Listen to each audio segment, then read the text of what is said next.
Dans cette vidéo, on va voir comment faire pour vendre et convertir mieux que 99% des artisans dans le bâtiment.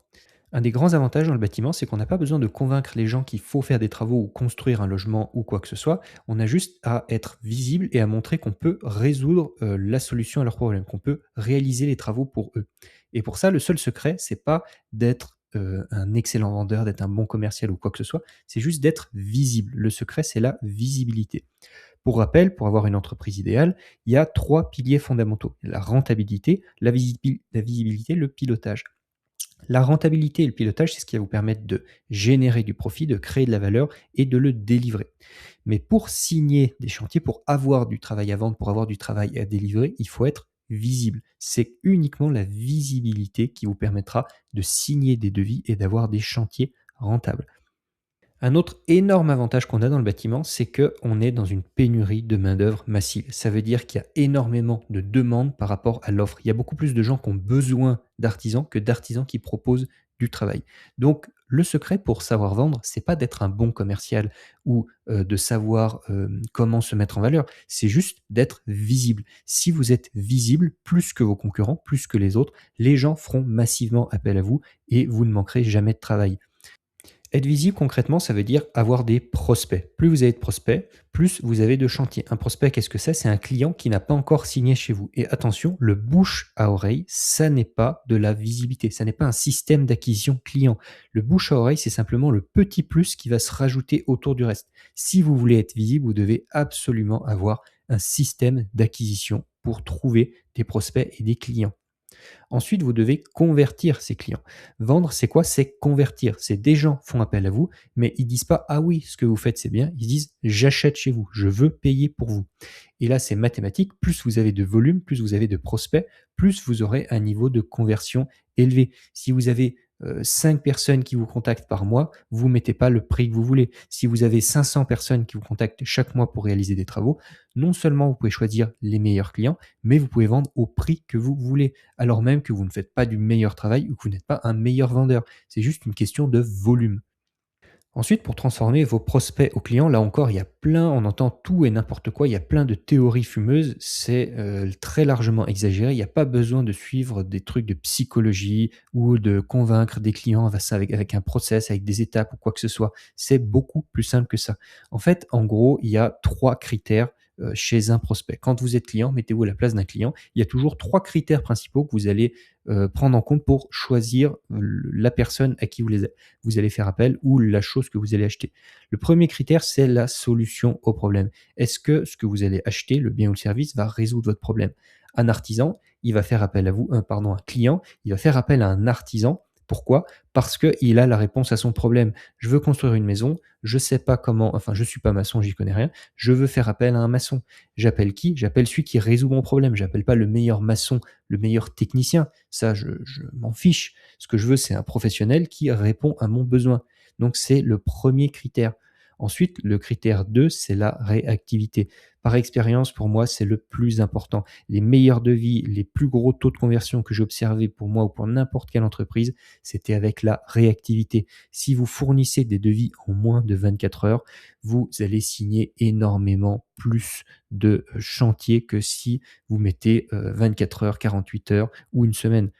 Pourquoi? Parce qu'en fait, en règle générale, les gens sont beaucoup plus feignants que ce qu'on pense. Ils vont pas faire 150 devis comparatifs pour, savoir à qui faire appel. Plus c'est cher, plus on va avoir tendance à faire des devis. Bien sûr, si c'est un devis à 200 000 €, c'est pas le même engagement que si c'est un devis à 1 000. Mais enfin, si vous faites un rendez-vous avec un client, qu'il voit que vous avez la solution à son problème, que vous êtes un pro, que vous êtes la personne qu'il lui faut, vous lui envoyez le devis en moins de 24 heures. Le prospect, il est ce qu'on appelle chaud, c'est-à-dire qu'il a bien en tête l'échange que vous avez eu avec lui, ce que vous allez lui proposer et il va signer tout de suite chez vous. Il va pas s'embêter à aller, chercher quelqu'un d'autre pour savoir si ça va ou si ça va pas.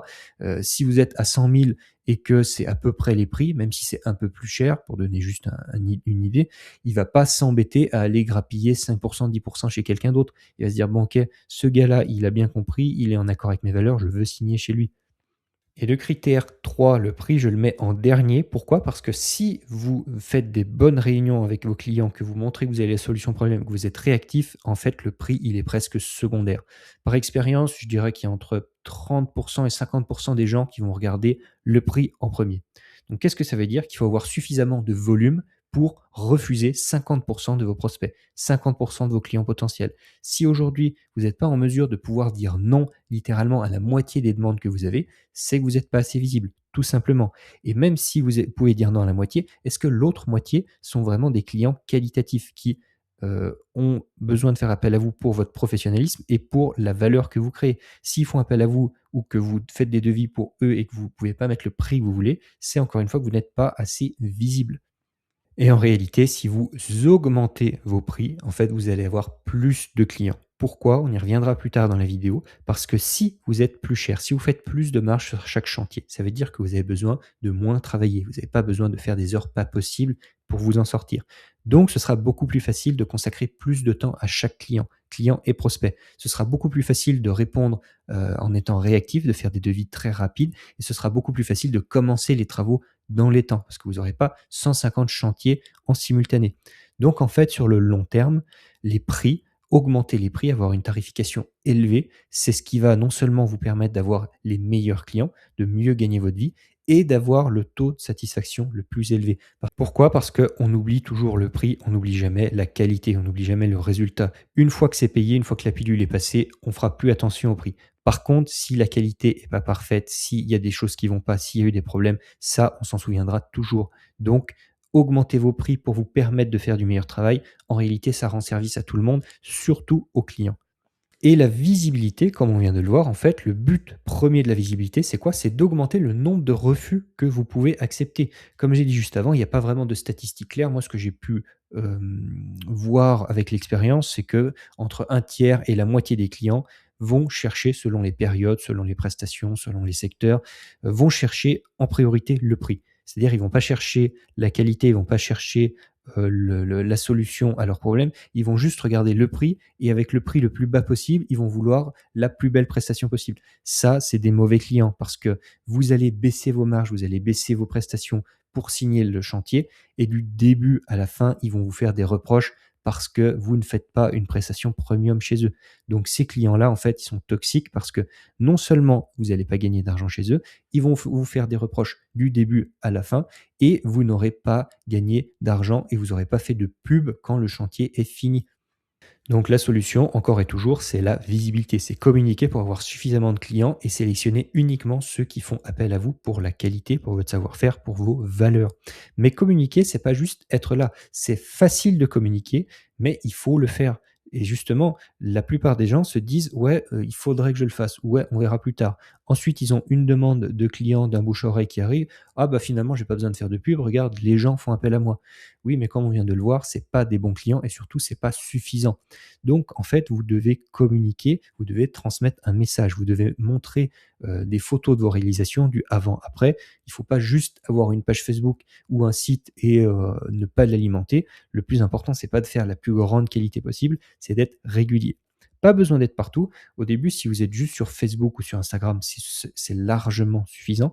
Pourquoi pas YouTube, si vous êtes à l'aise pour vous filmer, c'est un média qui est de plus en plus populaire et qui amène de plus en plus de résultats pour les artisans. Il ne faut pas oublier que Google, c'est le premier, le premier site de recherche au monde. Le deuxième, c'est YouTube. Donc en fait, aujourd'hui, les gens, ils peuvent très bien chercher leurs artisans sur YouTube. Donc si juste vous postez des vidéos de vous au quotidien, par exemple, vous êtes électricien, vous vous filmez en train de faire une rénovation, ou vous montrez des malfaçons, ou vous montrez en train de vous montrer votre expertise. Faites un tableau, vous expliquez pourquoi vous faites ce que vous faites, pourquoi c'est sécurisé, etc. Si vous êtes maçon, vous vous filmez en train de faire des banches, en train de couler du béton, et vous montrez que vous êtes un professionnel, que vous existez, que vous avez une réputation à défendre. Et là, les gens, tout de suite, ils vous font beaucoup plus confiance et ils veulent faire appel à vous parce qu'ils ont l'impression de vous connaître plutôt qu'un autre artisan qui est peut-être aussi compétent que vous, mais on ne sait pas à quoi il ressemble, on ne sait pas qui il est et donc la barrière à l'entrée, elle est beaucoup plus élevée. attention au site internet. La mode, parce que le bâtiment a toujours 3 trains de retard, sur la modernité. Donc en fait, on a des artisans qui sont très compétents et qui dépendent uniquement du bouche à oreille. Et du coup, pour avoir plus de clients, qu'est-ce qu'ils vont faire? Ils vont faire la solution de facilité qui est la plus répandue, faire un site internet. Ça va coûter 2 000 à 3 000 €, c'est les prix aujourd'hui.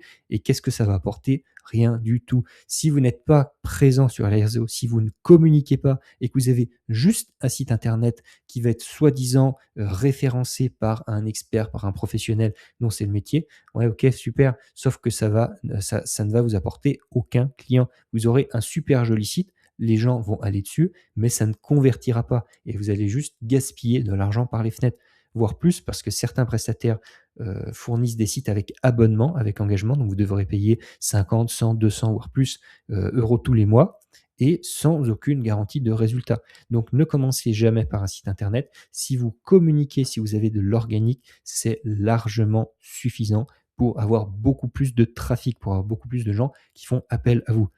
N'oubliez pas bien sûr les classiques, hein, panneaux, cartes, emailing, c'est-à-dire envoyer des emails aux copropriétés, aux constructeurs de maisons, aux promoteurs, enfin voilà, tous les partenariats possibles. N'hésitez pas à vous mettre en avant, il ne faut pas avoir peur de montrer que vous en voulez. Beaucoup de personnes aussi me disent: «Mais moi j'ai pas envie de communiquer, j'ai peur parce que si je le fais, on va me dire: "Oui mais lui il a besoin de travail, s'il fait de la pub, c'est qu'il est pas débordé de boulot"». Oui et alors? Peut-être que ça fait pas plaisir à l'ego d'avoir besoin de travail, d'avoir besoin de demander, mais si, vous avez besoin de travail, il faut faire la demande. Ne pas demander, ne pas chercher du travail, ne pas montrer que vous avez faim juste parce que vous avez peur du regard des autres, c'est la meilleure façon d'échouer. Parce que de toute façon, une personne qui est débordée, est-ce que c'est une bonne chose? Un artisan qui est sous l'eau, qui croule sous les demandes, est-ce que c'est parce qu'il est compétent ou est-ce que c'est plutôt un aveu de faiblesse? Parce qu'il n'est pas capable de s'organiser correctement ou d'être suffisamment rentable et donc la seule solution qu'il a, c'est de prendre énormément de chantiers et de faire 80 heures par semaine. Alors aujourd'hui, on glorifie ça, on glorifie celui qui sacrifie tout, qui fait énormément de travail, mais est-ce que c'est une bonne chose? Est-ce que c'est ça l'objectif quand on est à son compte? Est-ce que c'est ça les résultats qu'on veut obtenir? Non, donc n'écoutez pas les autres, communiquez, montrez-vous. Si c'est nul au début, c'est pas grave, c'est normal. Quand on fait quelque chose pour la première fois, c'est toujours mauvais, mais c'est ça qui va vous permettre d'être visible, qui va vous permettre d'augmenter vos prix. Pour terminer avec un exemple très concret, imaginons que vous ayez un chantier qui vous coûte 1 000 €. Admettons que ce soit sur une journée, mais peu importe. Si vous êtes dépendant du bouche-à-oreille ou des pics, d'arrivée clients, vous êtes obligé d'accepter tout le travail qui vient parce que, vous ne pouvez pas vous permettre de refuser du monde. Vous allez baisser vos prix, donc vous allez tomber sur des personnes qui cherchent uniquement le prix, vous allez vous mettre à râler pâquerette et vous allez faire, admettons, 10 de marge nette. Enfin, ce que vous pensez être 10 de marge nette. Donc vous dites: «Bon OK, c'est pas mal, sur une journée je m'en sors, ça fait quand même 100 € par jour, voilà, c'est le minimum vital, c'est mieux que rien». Ouais, OK, super. Maintenant, imaginons que vous ayez, un système d'acquisition client, que vous ayez beaucoup plus de demandes. Votre prix, vous allez pouvoir l'augmenter un peu.